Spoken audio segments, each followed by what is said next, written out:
നമസ്കാരം ഗൈസ്. ഞാനിന്ന് സംസാരിക്കാൻ ആഗ്രഹിക്കുന്നത് ശ്രീ സോനം വാങ്ചക്കിനെ കുറിച്ചാണ്. 1966 ലഡാക്കിൽ ജനിച്ചു. 9 വയസ്സ് വരെ സ്കൂളിൽ പോയിട്ടില്ല. കാരണം താമസിക്കുന്ന സ്ഥലത്ത് പഠന സൗകര്യങ്ങളില്ലാത്തത് തന്നെയാണ്. 1975 അച്ഛൻ കാശ്മീരിലെ മന്ത്രിയാവുന്നു. കുടുംബം ശ്രീനഗറിൽ താമസം തുടങ്ങുന്നു. പ്രാഥമിക വിദ്യാഭ്യാസം അപ്പോൾ മുതലാണ് ആരംഭിക്കുന്നത്. പക്ഷേ ശ്രീനഗറിലെ അധ്യാപകരായിട്ട് ഹിന്ദിയിലും ഉറുദുവിലുമാണ് പഠിപ്പിക്കുന്നത്. കുഞ്ഞു സോനത്തിന് അത് മനസ്സിലാകുന്നില്ല. പഠനം ദുഷ്കരവും ദുഃഖകരവുമായ പ്രക്രിയയായി മാറുന്നു. എങ്കിലും സോനം പിന്മാറാൻ തയ്യാറായില്ല. പഠിച്ചു മിടുക്കനായി എഞ്ചിനീയറായി. 1988 ലഡാക്കിൽ വിദ്യാഭ്യാസത്തിന് വേണ്ടി ഒരു ഓർഗനൈസേഷൻ സ്ഥാപിച്ചു. പാഠപുസ്തകങ്ങളെയോ സോക്കോൾഡ് പഠനശാലകളെയോ ഒന്നും ആശ്രയിക്കാത്ത തികച്ചും വ്യത്യസ്തമായ ഒരു പഠന രീതി. ലഡാക്കിലെ അപര്യാപ്തമായ സാഹചര്യങ്ങളിൽ പഠനത്തിൽ മികവ് പുലർത്താനോ പഠനം തുടരാനോ കഴിയാത്ത കുറേയധികം കുട്ടികളെ, 10ാം ക്ലാസും +2 ഒക്കെ തോറ്റുപോയ കുട്ടികളെ കണ്ടെത്തി അവർക്ക് മികച്ച കോച്ചിങ് നൽകി അവരെ വിജയിപ്പിച്ചു. തോറ്റവരെയും ബഹുമാനിക്കുക, പരിഗണിക്കുക എന്ന സംസ്കാരവും ആദർശവും അങ്ങനെ ലഡാക്കിലുടനീളം അംഗീകരിക്കപ്പെട്ടു.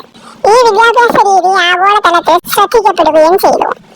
ലഡാക്കിലെ വേനൽക്കാലത്തെ ജലക്ഷാമം പരിഹരിക്കുന്നതിന് വേണ്ടി ശൈത്യകാലത്ത് കൃത്രിമമായി ഐസ് സ്തൂപങ്ങൾ നിർമ്മിക്കുക എന്ന ആശയം ആഗോള ശ്രദ്ധ നേടിയ ഒരു കാര്യമാണ്.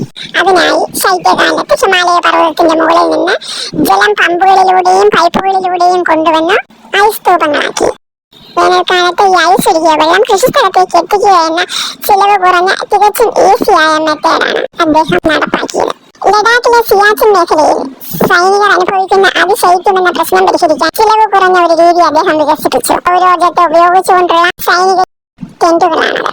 ടെന്റുകൾക്കുള്ളിൽ രാത്രിയും പകലും ഒരുപോലെ താപനില നിയന്ത്രിക്കാനുള്ള സജ്ജീകരണങ്ങളുണ്ട്.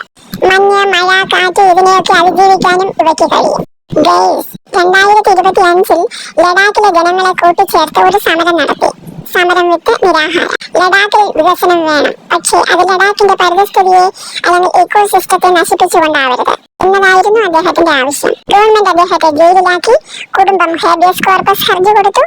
അദ്ദേഹം 120 ദിവസങ്ങൾക്ക് ശേഷം ജയിൽ മോചിതനായി. അവസാനമായി ജൂണിൽ ജന്തർ മന്ദറിൽ CJPയുടെ സമരപരിപാടിയിൽ ചേർന്നുകൊണ്ട് ജൻസികളുടെ മുന്നേറ്റത്തിന് പിന്തുണയും പുതിയൊരു മാനവും കൂടുതൽ ശക്തിയും നൽകി. ഇക്കാലത്തിനുള്ളിൽ തന്നെ ധാരാളം അവാർഡുകളും അംഗീകാരങ്ങളും ഒക്കെ അദ്ദേഹത്തെ തേടി വന്നിട്ടുണ്ട്. ഗൈസ്, അദ്ദേഹം ഒരു ഇൻവെന്ററാണ്, പരിസ്ഥിതി പ്രവർത്തകനാണ്, ലഡാക്കിലെ വിദ്യാഭ്യാസ രംഗത്തെ നവോത്ഥാന നായകനാണ്. പക്ഷേ സോനം വാങ്ചക്കിനെ പേടിക്കുന്നവർക്ക്, കണ്ണടച്ചിരുട്ടാക്കുന്നവർക്ക് അദ്ദേഹം ഒരു വിദേശചാരനും രാജ്യദ്രോഹിയുമാണ്.